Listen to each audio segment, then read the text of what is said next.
Video को like करके आगे शेयर ज़रूर कर देना। अल्लाह पाक इरशाद फरमाता है, वलनब्लुवन्नकुम बिशैइन मिनल खौफि वल जूअ व नक़्सिम मिनल अमवालि वल अनफुसि वस्समरात वबश्शिरिस साबिरीन अल्लज़ीना इज़ा असाबतहुम मुसीबतुन क़ालू इन्ना लिल्लाहि व इन्ना इलैहि राजिऊन। अल्लाह पाक इरशाद फरमाते हैं, हम तुम्हें ज़रूर आज़माएंगे, तुम्हारी आज़माइश होगी, तुम्हारा इम्तिहान होगा। ये हर साल करबला दोहराया जा रहा है, पढ़ा जा रहा है। और जैसा कि मौलाना ने यह भी तज़किरा किया इब्तिदा में हमारे इमाम साहब ने कि अहले शराफत का शुरू दिन से ये वतीरा रहा है कि वो हमेशा से वाक़े करबला के बाद करबला को बयान करते रहे। सबसे पहले करबला बयान करने वाली ज़ात, सबसे पहले जिसने करबला बयान किया है वो मोहम्मदुर रसूलुल्लाह की ज़ात, सबसे पहले करबला का जिक्र करने वाली ज़ात। जिस दिन ताजदारे करबला की विलादत हुई उसी दिन हुजूर अलैहिस्सलाम ने करबला बयान की। जिस दिन विलादत इमाम हुसैन है उसी दिन से करबला का जिक्र हो रहा है।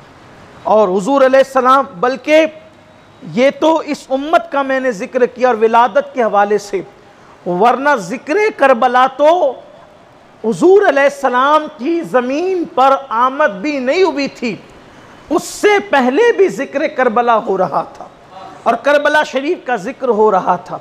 वो आप अभी आगे अगर वक्त रहा या याद रहा तो समात करेंगे कि जिस वक्त इमाम अली मकाम का कटा हुआ सर लेकर यजीदी जब चले हैं दमिश्क की तरफ या कोफा की तरफ, तो उन लोगों ने देखा कि एक गिरजा है और उस गिरजे पर एक शेर लिखा हुआ है कि जिन लोगों ने नवासे रसूल को शहीद कर दिया, क्या उसके बाद भी वो तवक्को करते हैं और तमन्ना करते हैं और उम्मीद करते हैं कि उनको जो है वो रसूलुल्लाह की शफाअत नसीब होगी? ये कैसे हो सकता है? तो उन जालिमों ने वो शेर पढ़ करके उन लोगों ने कहा, ये शेर किसने लिखा है? तो वहाँ के राहिब ने बताया कि तुम्हारे नबी सल्लल्लाहु अलैहि वसल्लम की विलादत से 500 साल पहले इस गिरजा के ऊपर ये शेर लिखा हुआ था। यानी हुजूर अलैहिस्सलाम की आमद से भी 500 साल पहले वो शेर मौजूद था, यानी जिक्र करबला मौजूद था। इसी तरीके से अगर आप और आगे जाएं तो एक तारीख है करबला शरीफ की, लेकिन इस उम्मत में आका करीम सल्लल्लाहु अलैहि वसल्लम की आमद के बाद सबसे पहले जिक्र करबला जिसने किया है वो मुस्तफ़ा जान रहमत सल्लल्लाहु अलैहि वसल्लम की ज़ात है। और आपको अगर आप भूल गए हों तो आपके जहन में ये बात आनी चाहिए कि हुजूर अकरम सल्लल्लाहु अलैहि वसल्लम ने जिक्र करबला कैसे किया।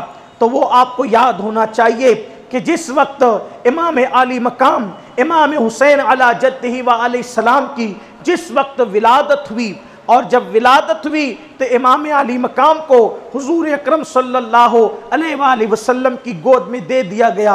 आका करीम सल्लल्लाहु अलैहि वसल्लम की गोद में जब सरकार इमाम हुसैन को दिया गया, देखो ये भी किस्मत है, ये भी तकदीर है।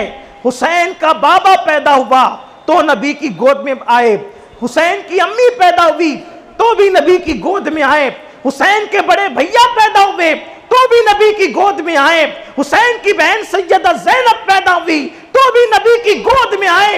ये कैसा खानदान है जिसकी माँ की माँ भी पैदा होकर नबी की गोद में आती है, जिसका बाबा भी पैदा होकर नबी की गोद में आता है, जिसका भैया भी पैदा होकर नबी की गोद में आता है, जिसकी बहन भी पैदा होकर नबी की गोद में आती है और जो खुद भी पैदा होकर नबी की गोद में आता है, जिसके नक्शे कभी पाको तलाश करते हुए लोग आलम अरवा से जन्नत तक का सफर कर रहे हैं, ये वो खानदान है। लोग जिसके नक्शे कदम को ढूंढ रहे हैं, हुसैन का खानदान वो खानदान है कि पैदा होकर ही जिसे नबी का बाजू नसीब हो जाता है, नबी नबी की गोद नसीब हो जाती। ये खानदान क्या है?